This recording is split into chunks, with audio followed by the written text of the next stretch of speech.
రెండవది ఏలియా వారు ప్రార్థన చేసినప్పుడు వెంటనే ఆకాశము నుండి ఆకాశంలో అగ్ని దిగారు. దేవునికి స్తోత్రం కలిగిన గాక. అవును కదా, ఆ బలిపీఠం కట్టి అక్కడ ప్రార్థన చేసి ఉండగా ఆకాశములు దిగి వచ్చారు. ఆ బలిపీఠం మీదకి అగ్ని దిగించారు. అది మాత్రం కాదు, వర్షం కురిపించారు. ప్రార్థన చేసి ఎంత పెద్ద దైవదాసుడు ఇప్పుడు కనబడలే. స్తోత్ర కనబడింది ఎవరికన్నా తెలుసా నీకు? యేసు తప్ప మరి ఎవరు కూడా ఇదే లోకం. ఉన్నారు అని చెప్పిన వాడు అందరూ ఏమవుతారు? సమయం వచ్చినప్పుడు వెళ్ళిపోతారు. భాస్కర్ యేసయ్య మాత్రం ఉన్నారు చెప్పిన వాడు అందరూ ఏమవుతున్నారు? సమయం వచ్చినప్పుడు ఏమవుతుంది? యేసయ్య మాత్రం నిన్న నేడు నిరంతరమే ఒక్కరి ఇదిగా నిలబడిన యేసు. అందుకని యేసయ్యకి నా వెంబడించిన కారణం ఏంటంటే ఆయన ఒకే రీతిగా నిలబడుతున్నారు మాత్రం. అందుకని నేను దేవునికి వెంబడించుతున్నా. అవును గారు, నాన్నగారు, నీ అల్లుడు బాగా ఉంటా, ఒక్క రీతిగా ఉంటావా? ఈ రోజు బాగా డబ్బులు ఇస్తా బాగుంది. డబ్బు లేకపోతే అల్లుడు లేదు, అత్తగారు లేదు. ఆడికి మార్పు ఉందండి. కానీ ఏసైకి డబ్బులు ఇచ్చిన గానీ డబ్బు వెళ్ళకపోయినా కానీ గట్టిగా చెప్పండి.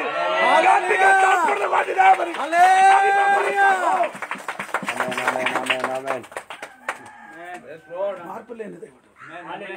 అందుకే యేసయ్య చెప్పిన యెహోవా అయిన నేను మార్పు లేని దేవునికి మార్పు లేదు. స్తోత్రం. దేవుని బిడ్డలారా, ఈ పగటి సమయంలో దేవుని వాక్యాన్ని యాదించినప్పుడు కొన్ని విషయం మర్చిపోకండి. దేవునికి ఏం లేదు,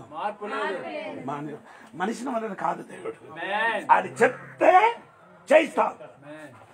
యేసయ్య చెప్తే అలాగే చేయిస్తాం. మనుషుడు అలా చేయడు, చెప్పిన తర్వాత చేసిన 36 సంవత్సరం నేను ఎన్ని అనుభవించండి. 36 సంవత్సరం ఎక్కువ సంఘములు కూర్చోలేదండి. స్తోత్రం. నేను 3 సంఘములు ఇప్పుడు రాయగడలో నాకున్న సంఘములండి. ఆ సంఘములు నేను ఇప్పుడు ఏంటంటే ఇంచుమించు దాదాపు 16-17 సంవత్సరం యొక్క సంఘములు పాస్టర్గా ఉన్నాను. స్తోత్రం. గట్టిగా స్తోత్రం చెప్పండి. కొందరు వస్తున్నారు, కొందరు వెళ్ళిపోతున్నారు. కానీ యేసయ్య వచ్చారు, ఉంటాం. యేసయ్య వచ్చారు, ఉంటాం, వెళ్ళను అంటే బాకీ అందరు ఏమవుతుంది?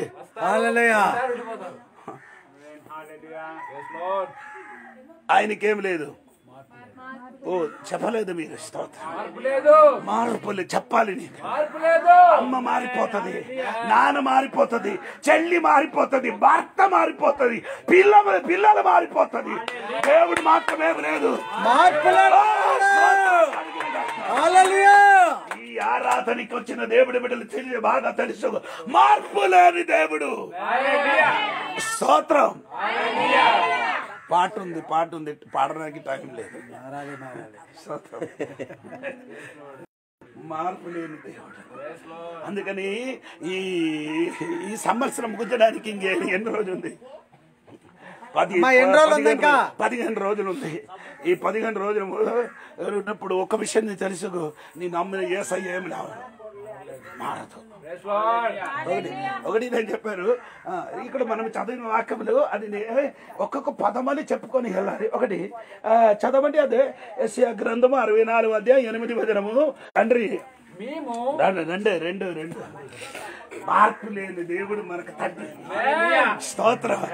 హలో, ఆ దేవుడు మనకు తండ్రిగా ఉండే నీ ఎందుకు భయపడుతుంది?